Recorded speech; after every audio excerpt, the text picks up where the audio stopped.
Welcome back to the Weekly Friedman, your source for the most essential information in the default industry. I'm Adam Friedman, managing partner at Friedman Vartolo, and joining me today is Friedman Vartolo attorney Richard Tracy. Richard has extensive experience handling landlord-side evictions in New York, New Jersey, and Pennsylvania, and oversees the Friedman Vartolo eviction department. Thanks for joining us today, Rick. Yep, no problem. New York evictions has become a significant topic, not just in our region of the country, but nationwide.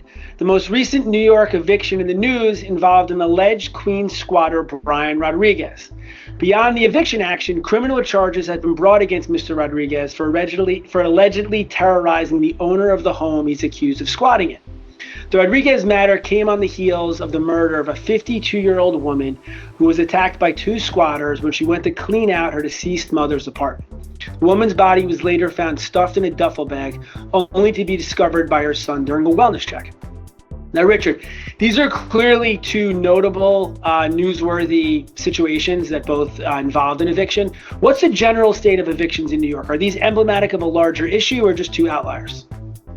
Yeah, so generally in New York and New York City in particular, it's a very difficult eviction environment. And people actually think that there's been a return to normalcy after COVID, but in fact, I'm noticing that things are actually having an increasing amount of delay and difficulty in the evictions housing courts.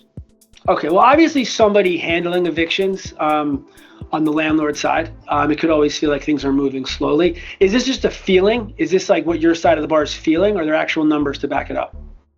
Yeah, so we actually take a lot of information on all of our cases, and we're actually tracking a lot of this stuff. So we have hard numbers backing it up, and I've also done some research myself.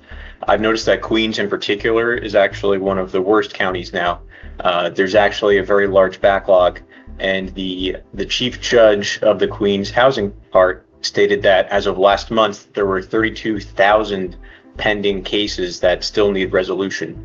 And he broke down the numbers over the last 3 years or so, showing the number of cases that have been filed and the cases that have been resolved. And for the last 3 years, there have been a deficit of thousands of cases. In fact, 2022 specifically had deficit of almost 8,000 cases that were filed but not resolved. Okay, so is this a manpower thing? Is this a law thing? I know prior to COVID there were a couple of different bills that came out that impacted evictions that were possibly more favorable to tenants. Like, is it that? You want to walk us through that and maybe explain kind of is the backlog thing or a legislative issue? Yeah, so I think it's a combination of both. There have been laws that were passed recently. Specifically, there was the 2019 Housing Stability and Tenant Protection Act, which increased protections for tenants, obviously, which took away some of the speedy trial requirements that were in the eviction laws. So now the courts can actually move more slowly than they were before. There was also the New York City Right to Counsel law from 2017. So now they've rolled out the program where essentially every person in New York City, if they're of a certain income, have a right to legal aid. And so with the legal aid attorneys, they are able to file motions, which slows down the process as well. On the manpower issue, the courts have actually stated, and this is something that I've read from the chief justices, that say that they do have a manpower shortage. They need to hire court attorney positions. They're down law clerk positions. Right now, they're actually hiring for judges on the bench. So it seems that they also recognize they need just more people to continue handling cases. Okay, not to derail the convo here, but it sounds like the 2017 bill you mentioned with the right to counsel. I think overall, most people would agree that makes sense, right? Somebody who lower income bracket or really just facing a difficult situation, it's kind of hard to argue they shouldn't have an attorney representing them. Putting that aside for a second, on the 2019 bill, where you're saying it relaxed laws required to relaxed laws that had something to do with a speedy trial or a speedy process. Can you just break down that part for us? Like, what does that mean? What did that bill do? Sure. So one of the things is that in eviction, this is a summary proceeding, which is a legal term meaning that it's supposed to be a quick proceeding. The trial is supposed to happen quickly. You have all the issues out at once in sort of a one single go. And there were things in the laws that stated that a trial has to happen within a certain period of time, a certain number of weeks after filing, that the respondents have to file an answer within a certain number of days. And so it set a track that was actually a pretty tight schedule that they had to follow through. The 2019 law relaxed that, and now the courts take advantage of this more open-ended timeline to now it stretches out for months and months and months. Which would logically result in longer timelines. Exactly. Okay, it's interesting. So how slow is it? Let's do Queens for example. If we're going through a standard eviction, what's the process how long is it going to take? Yeah, so Queens is, in my opinion, the slowest borough. They're facing the most challenges. Right now, the process is we will file our case, and it takes 2 months, but it'll be 2 months out when they schedule the initial appearance. And then a case on average might take 11 months, but that's just an average case. It could potentially stretch out for even more than a year if it's a hotly contested one, a lot of motion practice. And then even once we win and we get our judgment after trial, then we're waiting 6 months just for the warrant office to process our request and then issue the warrant to the marshal. So even after we win, we're twiddling our thumbs for 6 months while we wait for the warrant office. So in a standard eviction, you said it's 2 months for the initial appearance, then 11 months, then 6 months. So we're looking at around 19 months. Is that roughly correct? Yeah, it could be a year and a half or more. Okay. There could be an order to show cause, and often they come right at the end of the process, and that throws it off potentially for another few months. By comparison, in New Jersey, you can expect to have an eviction lockout within 3 months. Okay. From start to finish. Without even naming a county, just like what's a really short eviction timeline in New York? If we're comparing 19 months with no litigation, no order to show cause, what's a short time frame in New York? So a shorter time frame, I would say you could probably expect maybe like 5 or 6 months, Okay. depending on the speed of the court And obviously no in these better counties. Right, nothing funny popping up. Okay, so can we run through the Rodriguez matter? What exactly happened? What were the pertinent facts of that situation? Yeah, so in that case, it was a man who broke into a vacant home and he began living there. And in fact, he started actually renting out the property and changed the locks himself. And so this squatter was in the property when the owner came by to do a property check. They got into a confrontation. When the squatter left the premises, the owner actually came back, changed the locks back.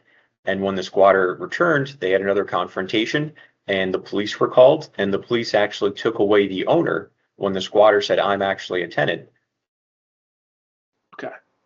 So basically the squatter was able to get the police sided with the squatter in that instance, and basically took control. Is this an unfortunate freak occurrence, or is this something where kind of some of the laws you were talking about earlier aided Rodriguez?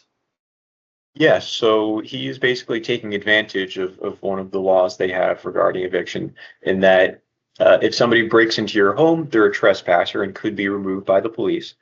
But if they live there, if they stay there for 30 days or more, then they can only be removed by the court process.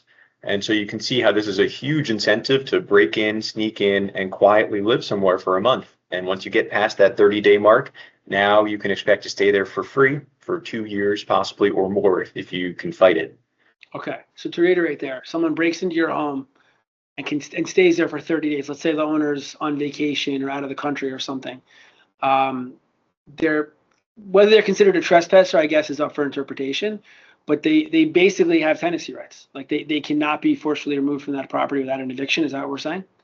Yeah, and I see some of our real estate agents complain about that when they put up a listing. People will look up pictures. Oh, this property looks vacant. I'm going to go there, break in, see if I can stay there for a month. And if they can, then they can bunker down and wait out the court process. Is this, because I want to keep making sure we're going back to the New York question. Like, is this a New York thing? Like, I know you don't know the laws of every state in the country, but in other states, or do you know of other states where there's something similar, where if you occupy premises, even illegally, even while trespassing, for a certain period of time, that you have tenancy rights?